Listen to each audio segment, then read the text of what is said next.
Hi, good morning, everybody. Welcome to Bart, Indonesia. Today is an English session. We're lucky to have Kait Dugan back, Dr. Kait Dugan back from Princeton Theological Seminary. It is 7 a.m. here in the morning, and it's a very snowy day today, both up there in Princeton as well for me in DC. So it's quite cold. So be happy if you're in Indonesia watching this 7 p.m. in warm weather or in Australia. We're jealous of you guys. So welcome, Kait. So she will talk about her research, which is on apocalyptic Paul and Bart, and on the topic of death. So maybe a bit quite gloomy, but I think given how dark it is here, I think it's quite appropriate. All right, you have the floor, Kait. Well, thanks for having me back. It's great to see you both, even if I'm still waking up. I wrote this dissertation on apocalyptic and death. There's I To try to situate this. So my dissertation is in some ways autobiographical because I started out in seminary in 2000 and oh gosh, it's like a million years ago, 2008. I got introduced to Bart my first year. And I was really taken by Bart, and I really wanted to go on to do a PhD on Bart, and that's why I went to Princeton to become an MDiv student there, because Princeton is the mecca for Bart studies, in a sense, you know. So I ended up becoming a student there, and then while I was there, I became a little dissatisfied with Bart studies for a variety of reasons. My introduction to Bart was through the Bloomharts. That was sort of how I understood Bart. And so there wasn't like Princeton just had a specific way of engaging Bart, and a very specific set of questions that were asked, um, and that was just new for me. The other thing is that I took when I was in my first round of grad school, I took a PhD Bart course at Harvard Divinity School with the late Ronald Thiemann, and there was 12 other students in the class, and there were people in the class who weren't Christian, who it was just a very diverse class, and that's kind of how I was introduced to Bart in some ways. So I just had a different way of engaging Bart, and then when I came to Princeton, my way of engaging Bart and my background wasn't exactly the same as the way that it happened at Princeton. Princeton is an incredible place to learn how to read Bart well. There's no place you can go that will teach you how to read Bart, but I wanted Bart to help animate the world around me in which I lived, concretely speaking. And he only took me so far with that. So it was through doing my even forget what it's called right now? Oh my gosh. Basically, the requirements for my MDiv. Um, I I started interning at a psychiatric hospital, and it was difficult to make sense of some of my experiences. And I remember reading Quesamon and apocalyptic interpretations of Paul for the first time, and it really had a kind of power to animate not only what Paul was saying, but describing our world in a way that was very concrete and was able to capture something that I felt was missing in Bart. So I still consider myself very interested in Bart, and I'm very shaped by him. In fact, I don't think Pauline apocalyptic would be possible without Karl Barth. I think he paves the way for that in certain ways, but I definitely think that apocalyptic kind of goes beyond Bart in certain critical ways. So I've always been interested in a Pauline apocalyptic account of the powers. So Pauline apocalyptic theology, one of the main contentions is that Paul understands the world as being taken captive to the powers of sin and death that Paul talks about in Romans 5. That's one place where Paul talks about sin and death. And Pauline apocalyptic interpreters of Paul don't think sin and death are just things that we do. They're not just direct objects, like Arvin sins. So sin there is an action on the part of Arvin. They wouldn't deny that, but they would also say that Paul uses sin and death in his letters as a subject in and of itself. And so sin does this, sin does X, and sin does Y. And because of that, they take that seriously, that Paul treats sin and death as subjects who have power in and of themselves, and that these powers work against the purposes of God and have taken the entire cosmos captive. So as I was exploring a Pauline apocalyptic understanding of sin and death, I got really interested in the death side of stuff, because I was, there's one thing that we all share in common, is that we're going to die. We're all going to die. I don't think anybody in the world can say that they're not going to die. So it's death is the one great equalizer. We might not all die in the same way, but we all will die. And I was really surprised at the kind of lack of theological reflection on death from a systematic perspective. So that was where the entry into my dissertation was, trying to develop a theology of death from a Pauline apocalyptic perspective. And I was adamant that I was not going to write on Bart. I was like very, very adamant, partly because I dedicate so much of my life to Karl Barth, so I needed some space from him. But as you know, when you read a little bit of Bart, you don't really ever get out of it. So in my second chapter, I go through modern theological reflections on death. And Bart is one of the only modern thinkers from a theological perspective who has a really extensive discussion on death and what death is. So much to my dismay, when I got into him, I just couldn't get out, basically. And so this dissertation is me trying to have a broader conversation beyond Bart, but he's my conversation partner along the way. So I hope that wasn't too much, but No, not at all. I think that's a helpful introduction, autobiographical introduction, and segue into your dissertation topic, and which is good. I guess I can start with a question. What would you consider as your thesis statement of your dissertation, or what question are you trying to answer? Just to give the audience some idea. Yeah,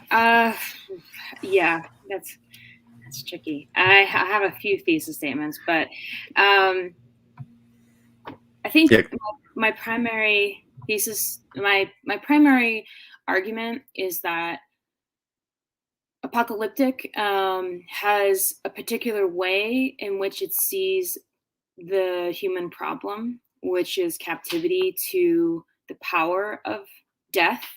That's a part of my argument in and of itself, is that death is actually central to how apocalyptic frames the problem. the human problem. And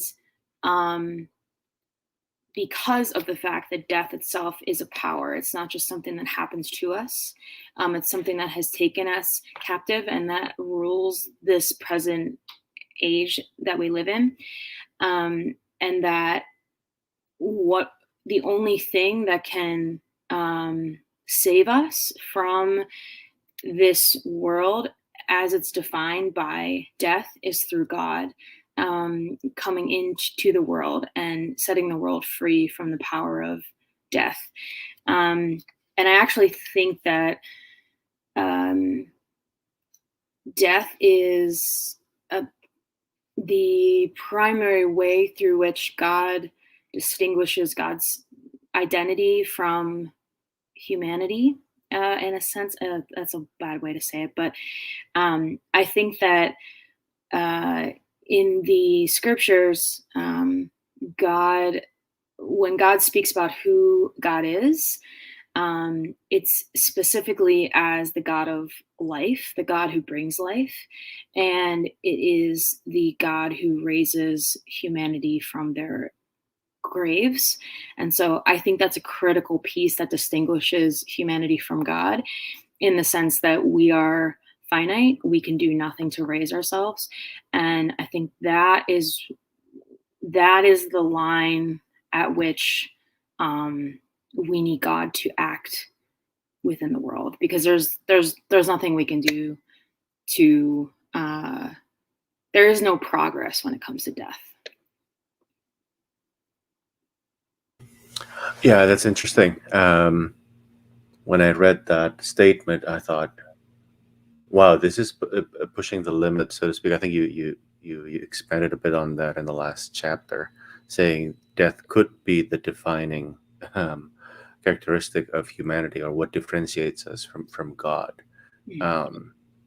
Because one would think, well, there are other issues. We're finite in many different ways, not just about death.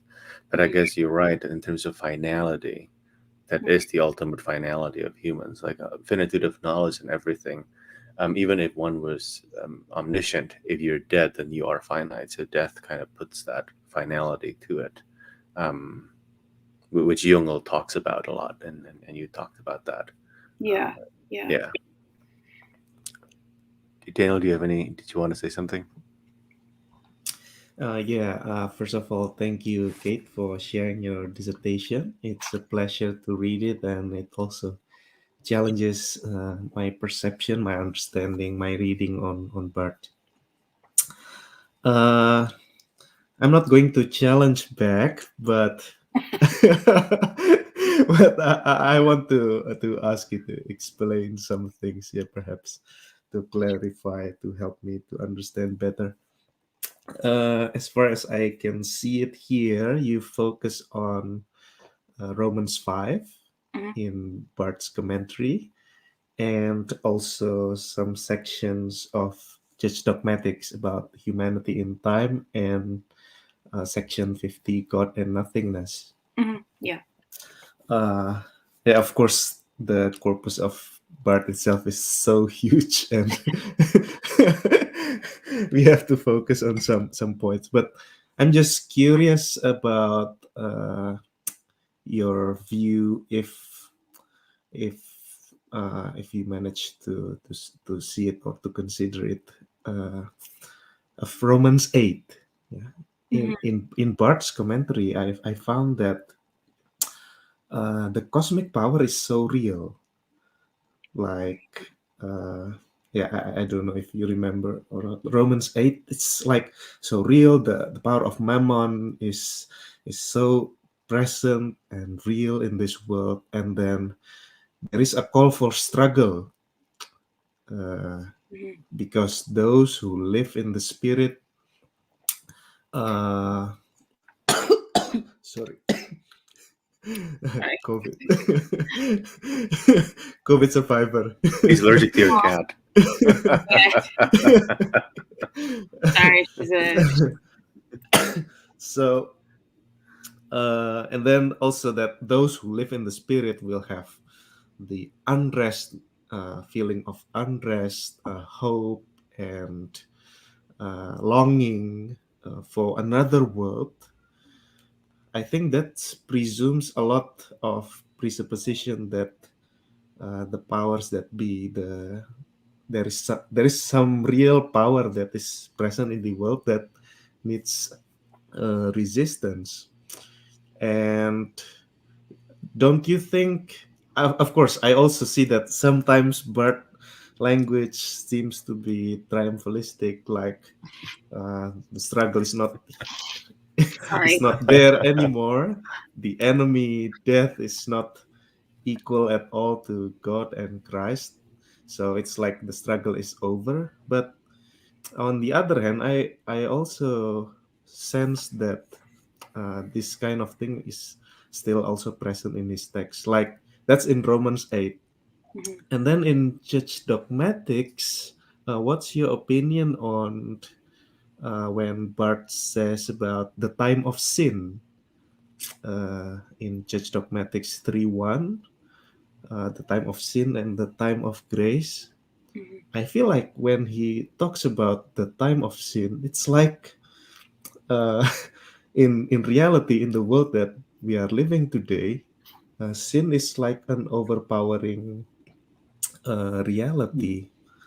And isn't it why revelation is so important?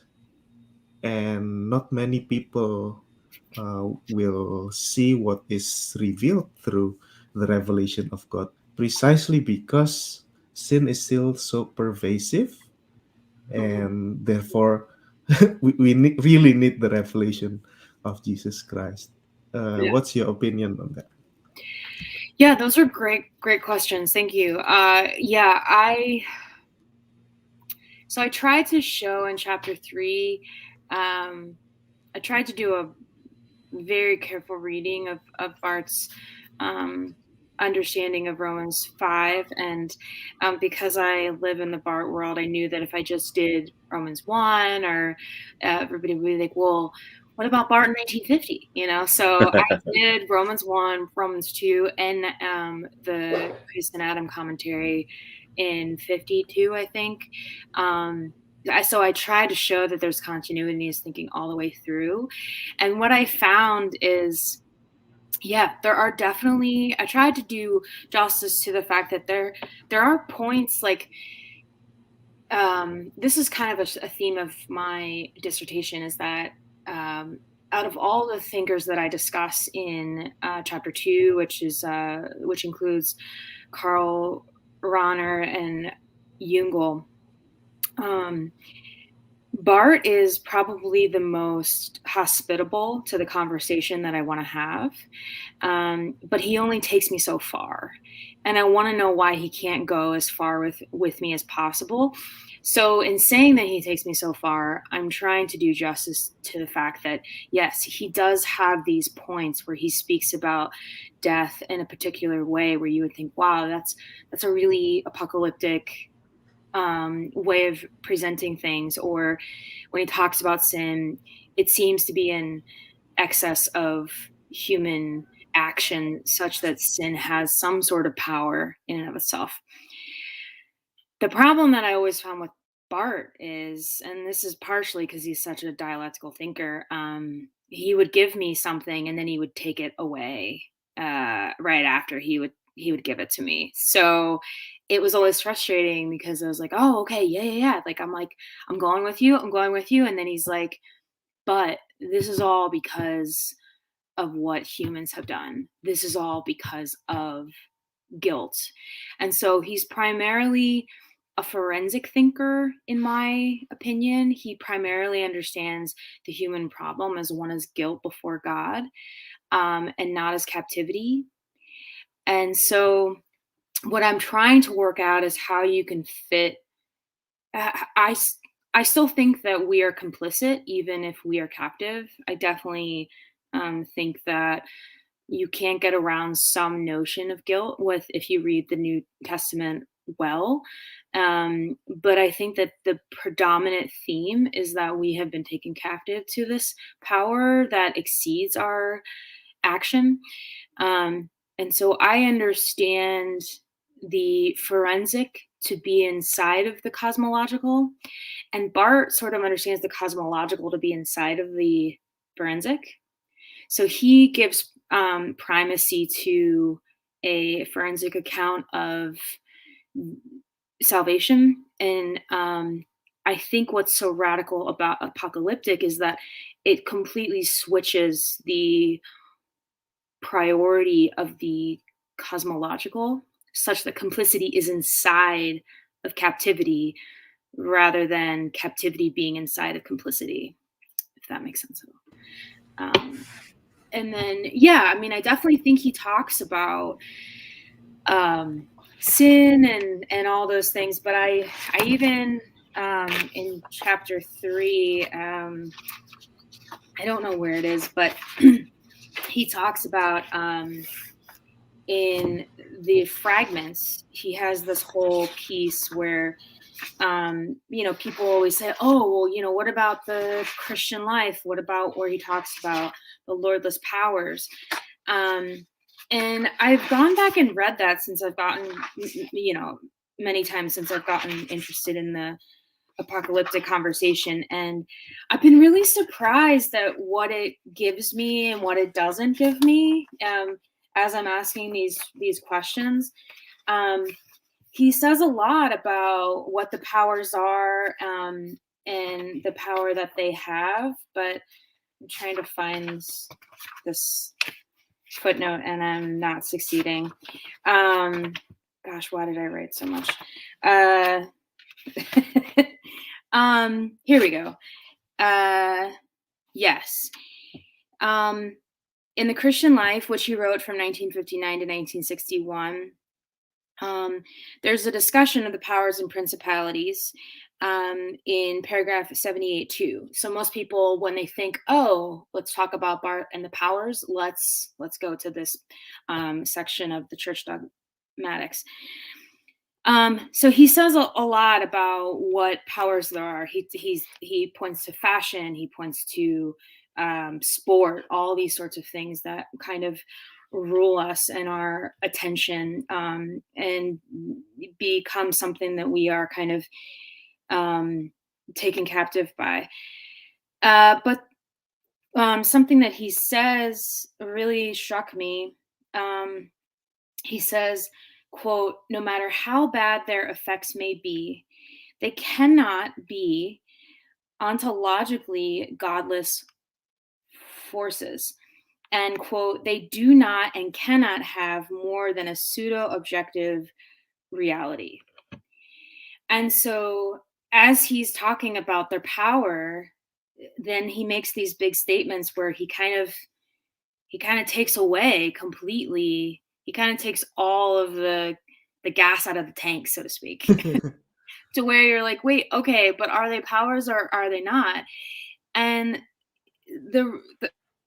I think through reading him pretty extensively on this topic is that he's always concerned about being a Manichaean and having anything that's going to challenge the sovereignty and power of God, because Bart thinks that God has, obviously, I mean, he's the author of Romans 2.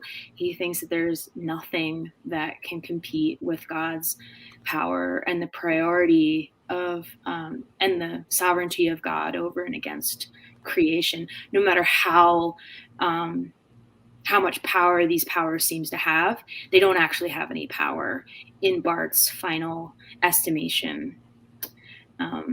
So I hope that answers your question.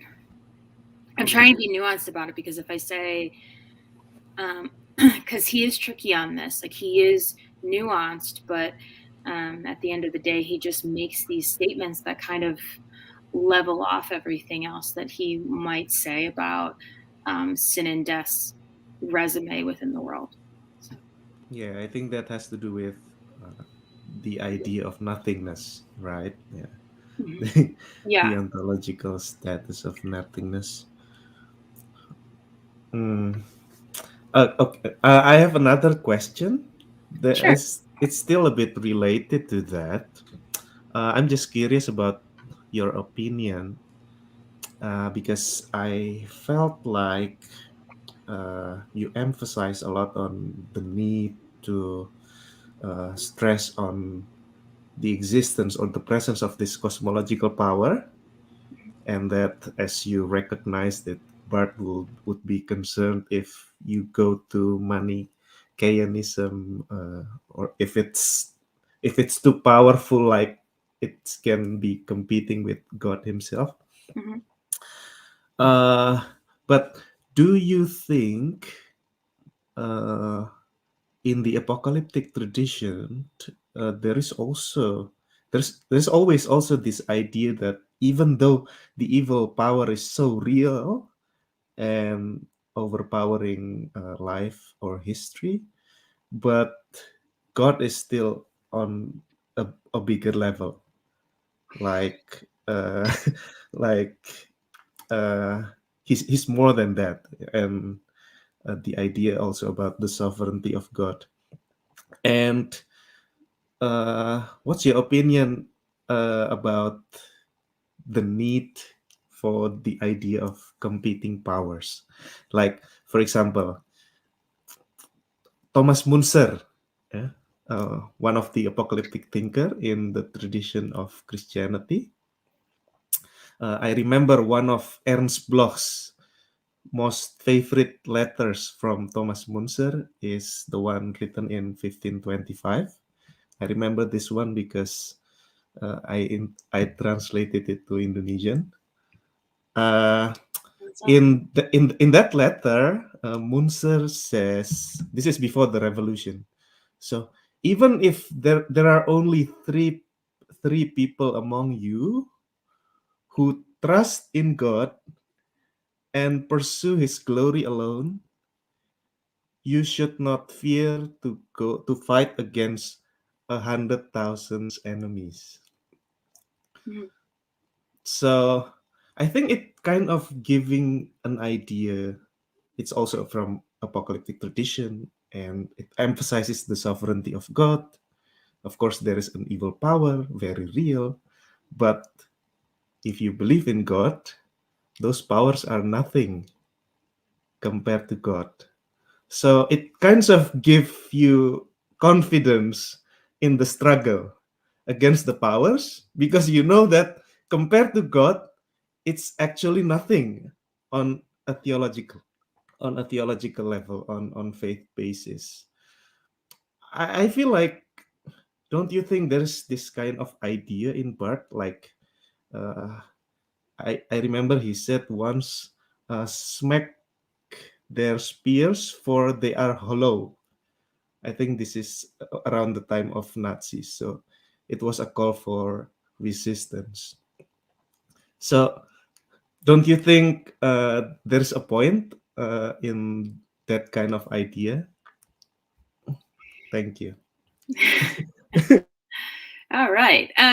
Yeah, so I definitely, okay, so I'm reformed. So this definitely pushes the boundaries in so many ways for me. Um I definitely wanted to, how do I, so I think we have this kind of abstract conception of God and God's power and who God is.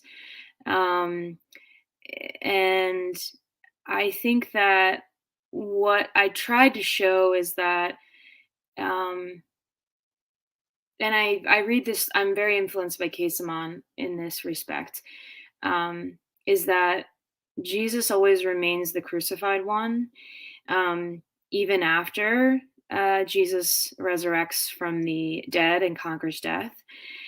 And they're clearly, the world that we live in has not been subjected to the lordship of Christ because the lordship of Christ is defined by life, and we clearly don't live in a world that is defined by life. I mean, we've all had an up close and personal experience of that with COVID-19 over the last 2.5 years. So, or has it been 2 years? I don't even know. I've lost all sense of time. But so I think that a theology of the cross that's informed by the identity that Christ reveals himself to be in the crucified one kind of will make much more of the struggle between God and the powers within the world, and not kind of have this abstract understanding of what God's power is or what it means. I do think I flirt with Manichaeanism a bit. I don't think the powers are eternal. I don't think that they exist. They have existed for all time alongside God or anything like that. But I definitely think that they are a true threat to God and God's creation and God's people. I guess for me, it's difficult for me when people say, the powers are real, but we can't fear them. They are real, but they're not like they don't rise to a level of importance such that they would ever threaten God or God's power. I guess for me, the horrors of the world and how evil certain things are, and how much people suffer in so many parts of the world, and the depth of evil that we see. I guess partly what I'm trying to do, it's not really a theodicy, but I'm trying to do justice to how much the world has been overtaken by the power of death and how much that is a threat to the purposes of God. I've definitely been asked a few times if I'm a process theologian or if the future of God's victory is in question, given that I have a kind of robust understanding of the struggle between God and the powers for sovereignty over the world. And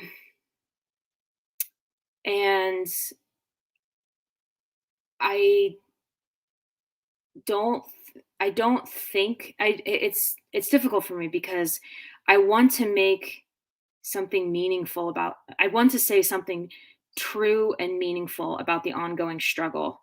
I tried to bring that out in chapter 3 between God and the powers, without saying that the powers can win. And so I don't fully know how to articulate a confidence in the final victory of God without muting the real ongoing struggle that is happening now. And I haven't really figured out how to sew those two things together, so to speak. Thanks, you. Kait. I think your reading of Bart is already generous. People often misread him, I think. Like McDowell, he commented, right, that evil is just a privation. This is Augustinian. It's nothing. No. For Bart, it's bigger. Das Nicht is bigger. It's not just mere privation. But you go on further, but Bart still will never ever give it any ontological status, right? Yes. And that's what your problem is, as I think with Bart. Yes. I raised this up also with Xiao Kai Tseng. He has these two determinations, kind of like this Hunsinger reading. There's an ontological determination, there's a historical determination, but then in the end, there's a sublation, right? So this is the problem with supplementary dialectic. The historical Bestimmung will be gone. Like, it doesn't matter in the end because it's ontologically determined that the evil is nothing, that death is nothing. So in the end, it's still not important.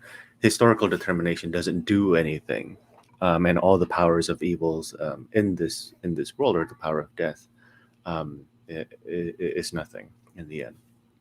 So that's my critique too. What I wonder is, because you like Kesaman so much, and he is a Lutheran, I feel like there is a Lutheran Calvinist tension here, right? You like the theology of the cross more than this kind of sovereignty, this kind of reformed answer.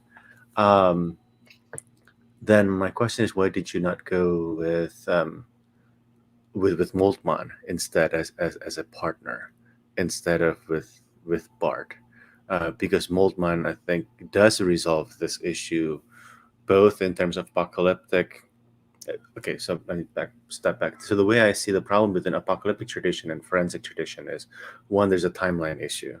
Right? For the forensic covenantal model, it's continuous. For apocalyptic, it's disruptive. And the second issue is the cosmic aspect of it. For apocalyptic, evil is huge. For the covenantal forensic, evil is just kind of like, well, it's because of guilt and sin, and God has to deal with that in history. And I think these are the two main issues. And Moltmann, in some ways, have solved this issue both. He provides some kind of zimzum, some kind of nothing, some room, right? So this is against Bart again. And then in terms of the continuity, he has this kind of prolepsis, which you also mentioned about, this kind of temporal reversal, right? So he kind of solves both problems to make this maybe what your friend would say is the forensic, Smith would say forensic, apocalyptic forensic, right? So why did you not go with Moltmann, and why did you keep engaging Bart instead of Moltmann? Is my question. So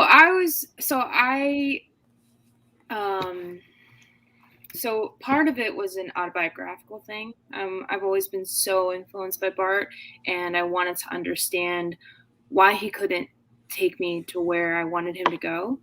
And I was dissatisfied with some of the readings about why he couldn't take me where I wanted him to go. He doesn't take suffering seriously. I don't think that's true. He doesn't think history is meaningful because of his protology. I don't think that's true. I don't think any of that is true. And so I wanted to get at the heart of what is guiding these decisions, such that he can't have a robust understanding of the powers in the way that I think is a more faithful reading of Paul. And so that was part of it. It was just like, he's a part of my history, and I wanted to understand why he couldn't take me to where he wanted to go. Plus, apocalyptic and Bart studies have been in conversation quite a bit over the last 15, 20 years. So my supervisor, Bruce McCormick, has written some on this. Shannon Smythe wrote a book on Bart and apocalyptic. So they've been much more in conversation, and I haven't always agreed with those readings of between Bart and apocalyptic. So that was part of it. The other part is that, well, two things. You said a lot, so I'm trying to remember. So first, yes, I do always wonder if I should actually be Lutheran instead of Reformed. But I think that the way that sovereignty is conceived within, this is a big statement, but I think that the way that sovereignty is conceived, I think sovereignty needs to be understood Christologically. So I actually am trying to be faithful to my Bartian education. I think that when Bart sometimes conceives of God's sovereignty, it's like an abstraction. And so I'm trying to see sovereignty in a different way as it's conditioned by Christ crucified, and the identity that Christ continues to have even after his victory over death, over his death. And then also with Moltmann, I like Moltmann, but well, one, he has a very specific understanding of what he thinks apocalyptic is, and he doesn't like it. So he has Yeah. he has a I like way. your footnote on that. Yeah, so he has a way of understanding apocalyptic where it's like all the worst versions of it, and I reject those too. But he doesn't. I don't know why he never really took up apocalyptic quite in the same way that Kaisimon did, because they were tubing in at the same time. In fact, Kaisimon was a big reason why Moltmann was appointed to his position at Tübingen, and they were very close. Moltmann spoke at the funeral of Kaisimann's daughter after she was killed in the 90s. Or was she killed in the 90s? No, she wasn't killed in the 90s. She was killed in the 70s. Sorry. See, I've lost all sense of time. I just have always taken more to Kaisimon because even more so than Moltmann, when you read Kaisimon, you can just sense the antagonism and the struggle within what he's writing, even when he's talking about the most mundane parts of Paul. There's always something at stake for him, and I really I just get that so much more from him than I do from Moltmann. But I do appreciate Moltmann's critique of Bart and Bulman in Theology of Hope. In I think it's the first chapter, and I tried to go through that pretty carefully, and I think he really is on to something there in his critique of them in Theology of Hope. And I do think that Bart's I don't know if you've ever read the famous letter that Bart wrote to Moltmann, where he basically was like, I was hoping that you would be the child of hope and promise, but these are all the ways in which you are not. So I'm sorry, but you are not the child of hope and promise that I was wanting you to be. And I was like, wow, I can't imagine receiving a letter like that from Bart, like early in my career, like you have failed. So, yeah, it's a pretty scathing letter. So I don't think that he's fully fair to Moltmann, but I don't know. I just, I was into Moltmann at a certain point. I liked some of his stuff, but I just found different conversation partners that I found to be more helpful. Yeah, it happens. All right, so we have a lot of questions. Yeah, I still have a lot of questions, but I have to stop asking questions. So, all right, question from Kristan Rexa. How do you think might Bart and maybe Paul also read occurrences such as catastrophe, pandemic, earthquakes, etc., and relate them to death as a personified power? Oh, I guess this is natural evil or something. Because you connect the death and sin. So his question is kind of like beyond that. You have a footnote on this too. Yeah, I think Bart definitely would say that the kind of suffering that we experience within all these things like earthquakes, pandemics, catastrophes, I think he would say that those are definitely real. I don't know if he would say that they're personifications of nothingness, but I think he would say that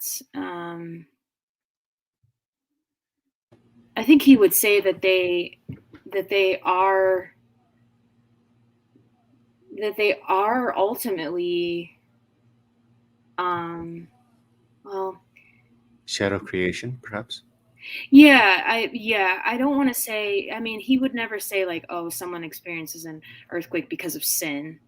But I definitely think that he thinks that sin is related to the ways in which like creation has causes suffering, so to speak. I have to be careful about how I speak about that, but yeah, and definitely think that he would talk about the shadow side of creation itself, where that would, I'm not answering this well, but that would be a way to account for these particularly devastating events in and of themselves. No, I think you have a nice discussion about death, and in some ways, this is where Bart kind of rescued Kaisaman, because for Kaisaman, death is always kind of connected to sin, but for Bart, it doesn't have to. This is part of human finitude from section 47. This is a lot of time. That's why there's death, but it's got an it's gotten an evil edge to it, because that's where it does need to get creeped in. So you talked about that, which is very nice. There is room for sin, but death does not have to be connected to sin. Yeah. So that's definitely a struggle within the conversation, is how do you make sense of death as a kind of like, well, how can you account for human finitude as a good if you think that death is a power? And so Bart helpfully etches out this space where he understands death is a power, and it is also a good part of what it means to be human, is that we are mortal. And it takes on that kind of murderous quality, again, always through human sin. Yeah. So this is the second question, which kind of follows from that. Yeah. So Bart probably wouldn't capitalize death such that it's like a power in and of itself. He does talk about how, in his discussion of death in paragraph 47, he does talk about how the Old Testament has more of a kind of personification of death. And then how there's a kind of qualitative change between how the Old Testament and the New Testament speaks about death. I think that he would say that death, in the kind of murderous quality that it takes beyond just a kind of just when death goes beyond human mortality and causes suffering and becomes the kind of like murderous power that we see it being within the world. I think that he would say that that's a personification of nothingness. He has a line in paragraph 50 where he specifically names death as a personification of nothingness when death takes on this murderous quality.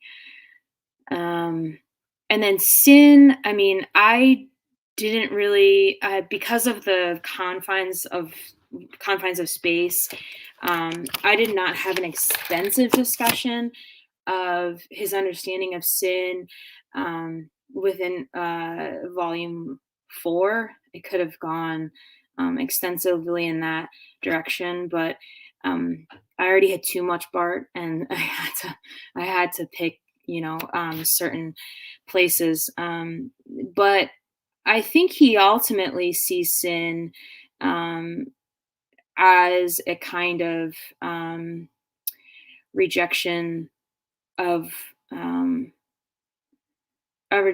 God as God, and all the ways in which that manifests within human life, and all the consequences of that. Sin takes on different forms. Sloth, all the different ways in which he describes it within volume 4. Is that? Do you have anything to add to that? No. I think that's that's very on point. So, process theologian. Sim Zoom. Oh, he's having fun here. Why'd you pick Bart over Bavink? Why didn't you go to Westminster, Kait? I'm a woman. Oh, I'm sorry. Zinger. Probably should have said that.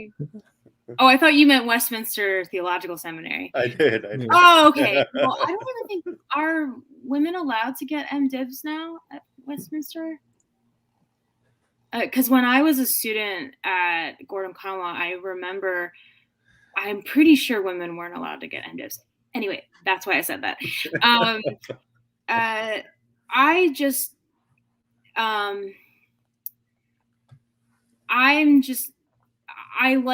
am Reformed, but I'm very much, I read the Reformed tradition through Bart. And so all the parts of the Reformed tradition that many neo-Reformed folks probably wouldn't like, I think are the best parts of him. Bavinck is just a little too conservative for me in certain ways. So just a little. I'm trying to be generous. So, Kait, I don't know. So I have another clarifying question.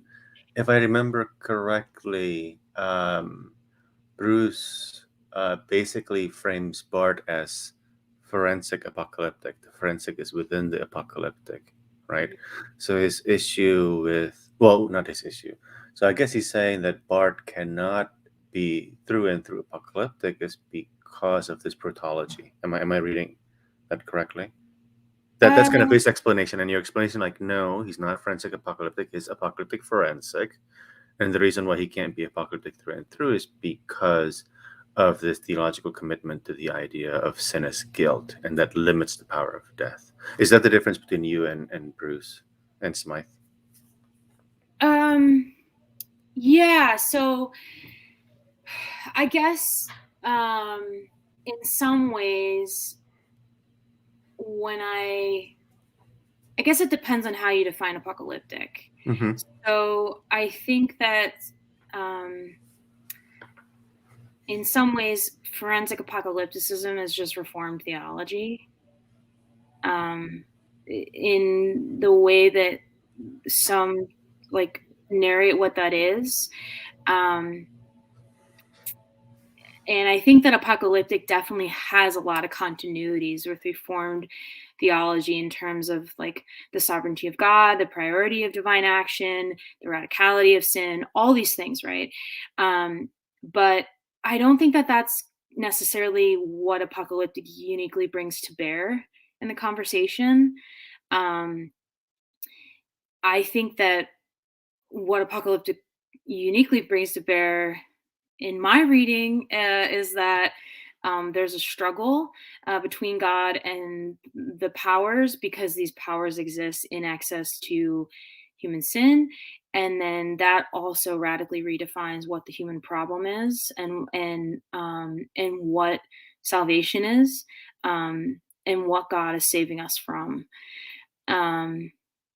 So yeah, I think that McCormick also sees Bart as much more of a cosmological thinker in Romans 2 than I would. He definitely thinks that he moves from the cosmological to the forensic. And I actually think it's a little bit opposite. I think that he's much more forensic in the Romans commentary than what is admitted. And I see him as a much more hospitable conversation partner in terms of the cosmological as you go into paragraph 50 and you go later into his life. I tried to show in paragraph 50 how there really is a tension in Bart, and that he doesn't speak about sin and death as just privation, and he doesn't think of it just as a summation of human action. That there are these points in which you see these kind of glimmers of an apocalyptic conception of sin and death, but he ultimately mutes those because he has these other commitments up and running and these other concerns. And we've already discussed some of them, but that's, protecting the sovereignty of God.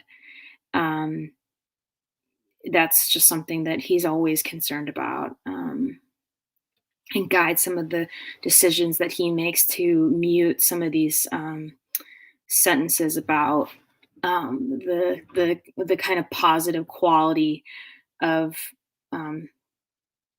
power that sin and death have within themselves.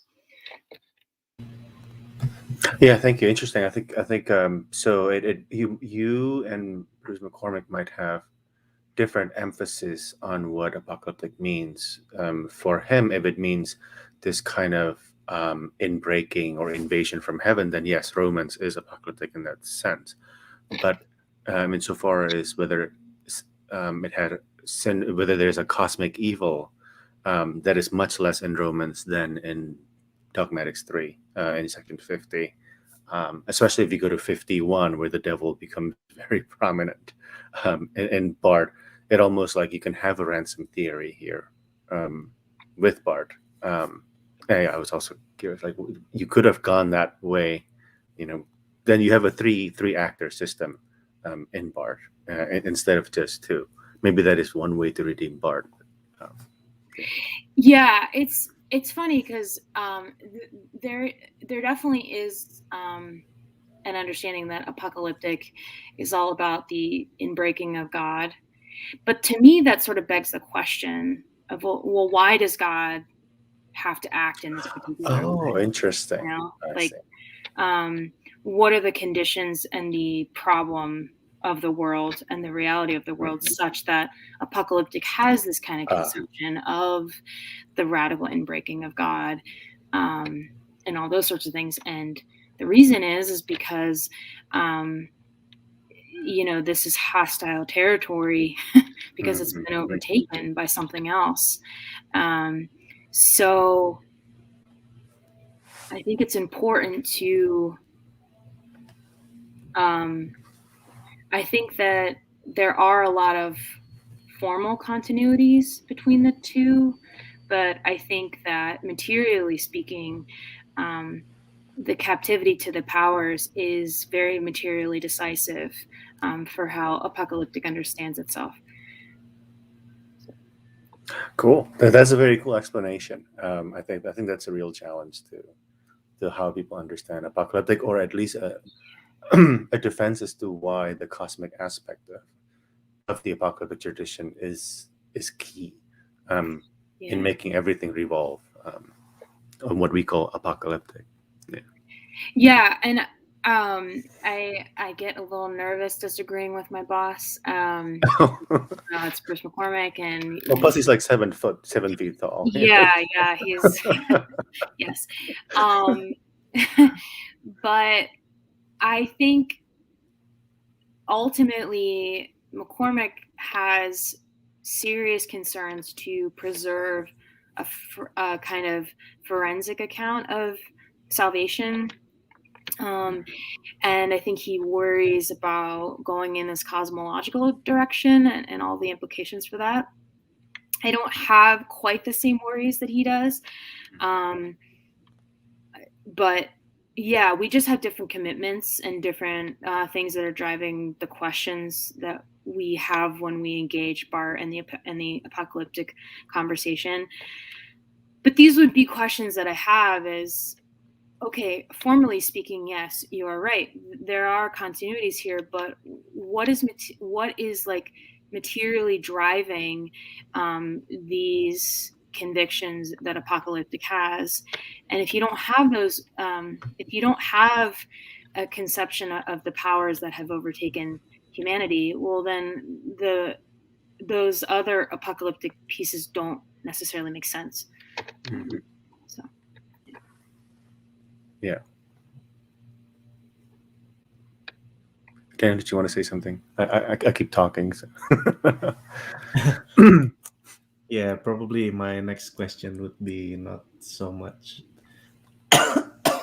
would be more on the autobiographical side. So you mentioned earlier that you were inspired by your experience doing internship in the psychiatric hospital, like something, right? And you also mentioned something about COVID and the experience of facing death in the introduction. But when I see the part where you try to concretize the reality of the cosmic powers, the death, yeah, the powers of death, you mentioned in page 177 a list, quite a long list. The violence, war, slavery, poverty, genocide, exploitation, class warfare, racial capitalism, disease, racism, sexism, transphobia, xenophobia, abuse, etc.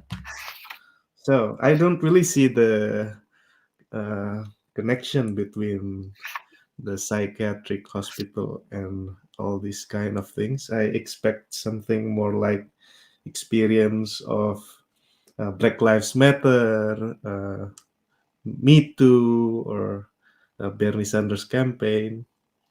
Do you want to say something more about that? yeah, so I try to bear witness to Steph's resume within the world. So to describe that, I tried to talk about all the various ways in which death has been sovereign over this world, in all the various forms that it can take. It's not just the taking of life. I see the power of death as anything that brings about a kind of slow death, death-like conditions that people live under, and those that take away human flourishing. So I see poverty as a manifestation of death itself. I see racism as a manifestation of death itself because of all the ways in which that leads to death, and it doesn't lead to the flourishing of life among those communities that experience it. I tried in some of the footnotes that I have to bring like real life examples of how it's manifested concretely on the ground. So in footnote 593, I tried to talk about concretely how the pandemic and how it's affected those who are poor and Black specifically as a manifestation of the extent of death's reign within the present. But yeah, I mean, I guess I kind of see the whole world as, in all its complexity and all its devastation, as a manifestation of death's reign. Like I have a particular way of looking at the world such that it's really breathtaking how much death is interwoven in all parts of our lives, and in our relationships, and how we engage with other people, how people are treated, how people are not treated. So I was trying to kind of get after in my description of death, how we're all sort of so complexly entangled in this all-encompassing power that is death, and all the various ways that you see that within the world. The psychiatric hospital that I worked at, it was a state-run psychiatric hospital, and people always talk about the forgotten in society, but when I worked there, I was like, wow, this is really you put people in a state-run psychiatric hospital and you will forget about them for the rest of their lives. I mean, just the way that these people are treated and what they have to go through is just pretty devastating. And I worked with a guy in a psychiatric hospital who for about a year. And he would hear all these voices within his head, all these demons, so to speak, is what he would call them. And my work was just to get him to sit in a chair. I know that sounds a little bizarre, but when he was lying on the floor, it would mean that the voices were overtaking him and he couldn't function. But if he could sit in a chair, it meant that he was able to function that day. And so what we worked on is helping him to go from being on the floor to sitting in a chair. And that was a pretty formative experience for me. Just how humbling it was that the difference between lying on the floor and sitting in a chair could be so critical for somebody's life and how they experience the present. And it really opened my eyes to how much people suffer in the present because of the power that death has within the present. So I hope that answers your question, but please tell me if that doesn't answer your question. No, that's great. Thank you. There is another question from Left Randy, Arvin.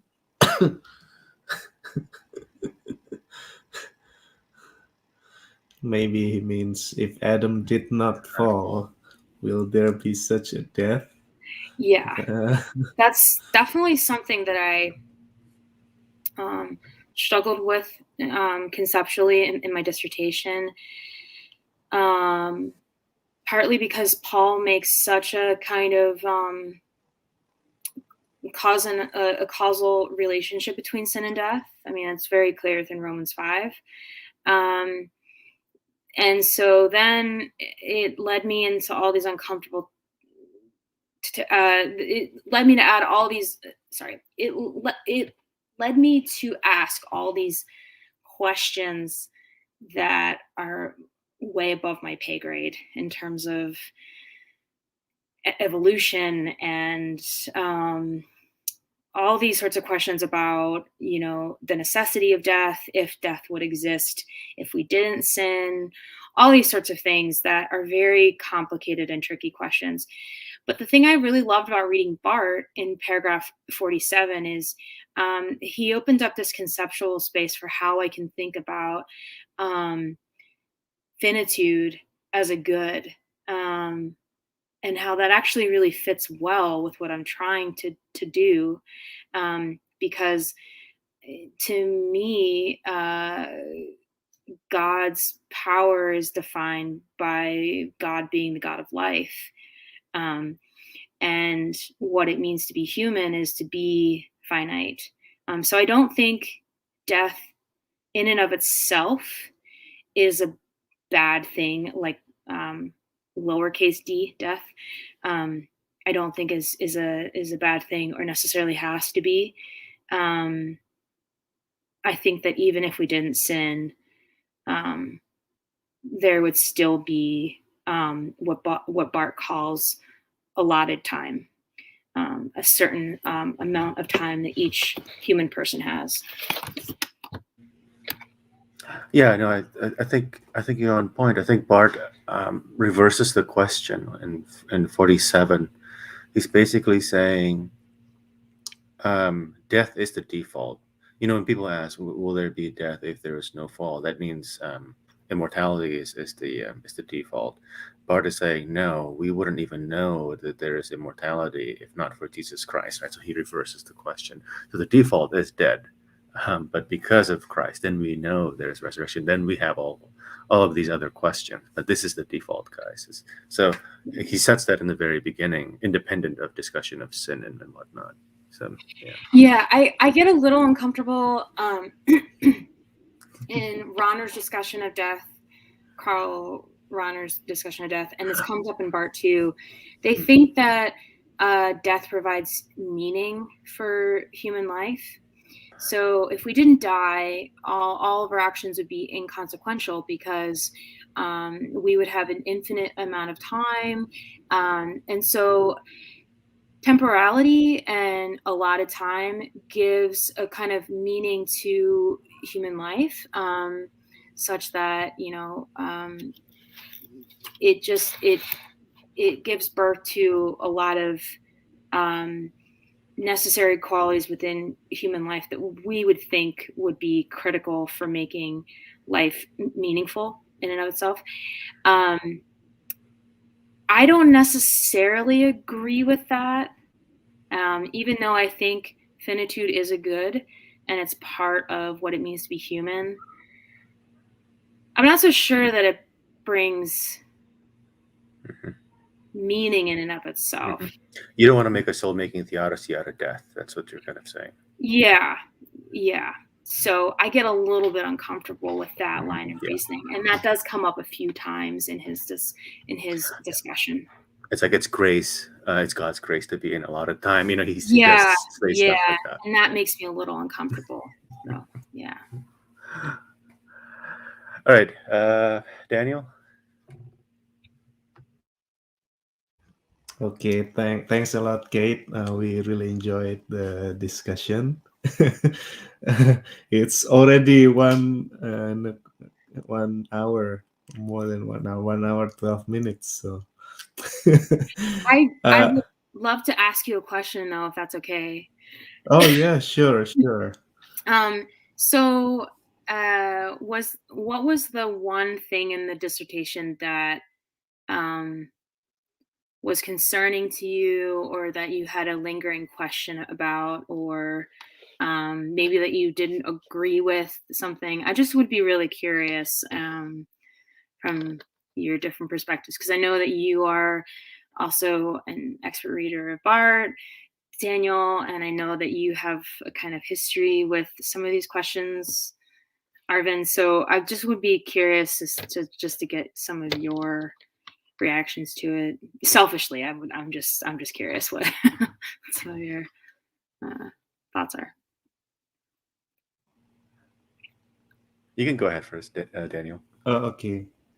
Yeah, I think it's visible from my questions, right? Yeah. It's visible from my question. Like, yeah, I think I've said it in my questions. Like, I feel like in some there is that tension. So in some parts, Bart is like undermining evil, but on the other hand, I feel like the idea that sin, the power of sin, there is some powers that still very much present in this world, and to some sense is ruling, yeah, because a lot of people don't want to see or to refuse or backing the word of God, the revelation. Yeah, I feel like I still feel like I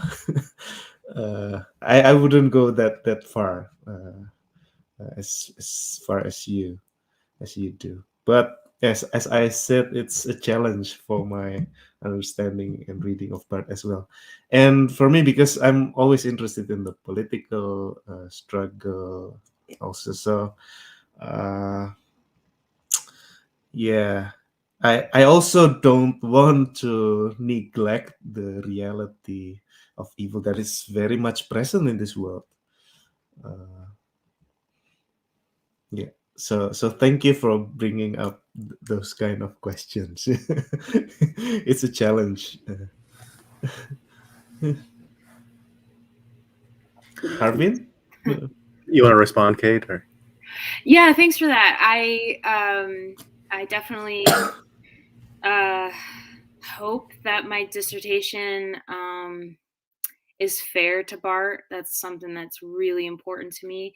I've been trained to be a careful reader of Bart, and that involves a whole lot of qualifications and nuances. And so I definitely know that there are different ways that you can emphasize different things, and people can see it a bit differently than I do. But I hope that the way that I read him doesn't seem like I'm totally misrepresenting him. So that was really important to me, because I am so formed and shaped by his thought. And the other thing is that I am really interested in politics as well. I'm really interested in being faithful to the concrete lived realities of what it means to be human within the world, beyond just my own context. And so I am really interested in that, and that's very important to me as well. So I think we share some of those same commitments, even if we might use Bart more or less to get there, And he said something else I was going to respond to. I can't remember right now. Yeah, so thank you. I really appreciate that, and I understand, what you're saying, and I know that there will be some. There's actually a book coming out by my colleague Declan Kelly. I think it's coming out this month or next month. And he actually reads Bart very differently than I do. He sees a kind of three agent account of salvation within Bart, and he reads that through Satan. So he has a different way of reading Bart than I do. So, there are people who would make much more different parts of Bart for the apocalyptic conversation. Yeah. So for me, perhaps if we were talking about the ontological status of nothingness, like why for Bart it might feel like he's so undermining the reality of evil in the present. But I guess from my question, you feel like, yeah, I read those idea like in Munzer's sense, yeah, like in the Thomas Munzer's letter, like it's like a rhetoric before war. Yeah, like even if there are only three of you, but because God is on your side, yeah, you can go to war. Okay. Yeah, and something I didn't develop in this that I want to develop more is Kesimon has a kind of conception of grace as a power that that struggles and works against the powers that oppose God within the world. So he sort of sees grace itself as a power. And I like that, and I think that there is something to be made about that, but I didn't really and I think that animates his understanding of discipleship and resisting death within the world. I didn't quite have the space to get there, but that is something that I would like to develop, because I do think that we can have a kind of I think that we have an imperative to resist death within the present, and I do think that we can have a kind of confidence and joy. In fact, I do see almost joy as a mode of resistance against death within the present. But I need time to write multiple books. So we'll get there. And you have a lot of time. Yeah. And I wonder whether it'll be similar to Militant Grace. Yeah, I love Phil Ziegler, who's my advisor. That's the title of his book. Yeah, we are a little different in the questions that we ask and the emphases that we have, even though I'm very much shaped by Phil. He's a brilliant guy, and yeah, he's much more versed in this conversation than I am. But I think he's more interested in some other parts. Like, he's very interested in Satan, and I'm not interested in Satan. So we just have different things that we're interested in. Yeah. So when I read your dissertation, I really like it because it is apocalyptic in tone. Some things that I find not problematic, but could be. Okay, so one is, I guess, you have this. You want something very real. You want to demythologize, right? But you personify death. That was kind of a funny move. I think that's what threw Daniel off. That's why you kind of think that you're not real enough, right? But actually, what you're doing, what Case One is doing, I want to demythologize Satan to death, and you're kind of like, I want to have death, but I want to demythologize it to really concrete problems. And I think the footnote in your last chapter is very obvious, right? Putting Lisa Bowen's on slavery and climate change and so forth and so on. Those are very real problems. So this kind of move, which could be dialectic perhaps, could have thrown some people off. I think that's one. And second, I think your definition of apocalyptic is quite constraining, which is good for analytical purposes. You know what you want, which is really a cosmic aspect. But because the field is so big, they might see other aspects of Bart that are apocalyptic. So whenever a statement pops up like Bart is not apocalyptic, it's forensic, I have to remind myself, wait, yes, by Kate's definition, that is true. Even though, a bunch of people will say he is a very apocalyptic thinker. So I think just the kind of moves and constraints is what kind of kept me surprised at times when I read your dissertation. But I think it is a very important, like, I learn a lot in terms of writing a dissertation. You have to narrow down. You have to put these gates. Otherwise, you have no direction in what you write. So yeah, I'm now understanding that I didn't fully understand Daniel's question before. So what you said was really helpful to illuminate that. So I do want to demythologize the powers such that, but the reason for demythologizing is always for concreteness for Kesamon. So it's not because, it's not necessarily because these realities are an assault to modern sensibilities, the way that they could be for Bulman, even though Kesamon is a modern thinker. That's not what's driving his concern to demythologize, but he only demythologizes to a certain point because he does think that there are powers that exist and rule the world.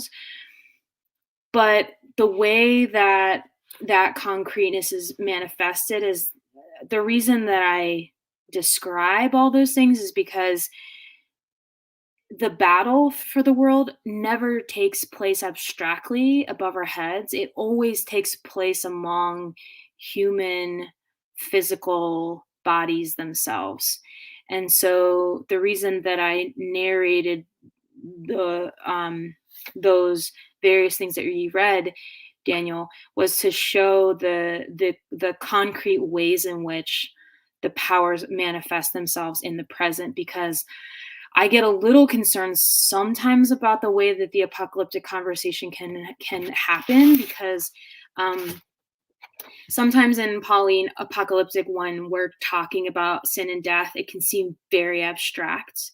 But to me, nothing could be more concrete than speaking about this, because I think that Paul is describing our world. I think that Paul is narrating what the problem with the world is, and what that looks like. So going with Casamon on the demythologizing point is a little sticky because he wants to demythologize, but only up to a certain point. And that is for the sake of concretely witnessing to the ways in which the powers manifest themselves in human life. So I hope maybe that got after a little bit more, Daniel, what you were asking me. Yeah, no, thanks for the clarification. So there's one question here. I don't know if we have time. Maybe a quick one. So there's only. So he's talking about the Münster dogmatics. Do you think it'll be similar to that, the eschatology? Yeah, I don't know. I don't know. I think so because as much as Bart develops in so many ways throughout his life, he's just so breathtakingly consistent at the same time. So I think so, but I would really be interested. I would have been really interested to see his volume 5. Although the way that he thinks about time and God's relation to time, and the world, and the threefold aspect of time and all that, and how that's all present within God, you can argue that he's eschatological all the way through, and like how he sees things in God's relation to the world. So I don't necessarily see eschatology quite the same way as he does, but you can argue that he does have a kind of eschatology that goes through his entire CD based upon the way that he understands God's relation to time within Christ and protology and all those sorts of things. So, but I don't know. I would have been really interested in it, and I think it's very Bartian that he left an unwritten. He left an incomplete set of the church dogmatics for us to kind of guess what he would have said. Yeah, I mean that might settle the score, right? Whether he's going to be protological or not in the eschatology, or whether he's going to go more apocalyptic, like you said, like the new creation is really new, Yeah, not just mere recapitulation. I think that would be interesting.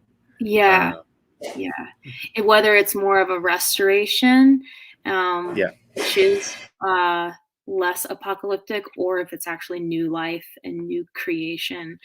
I would have been really interested to see how he narrates that. So. All right. Thanks, Kait. Daniel, closing statements. Oh, yeah. Thank you very much, Kait, for your time. 1.5 hours.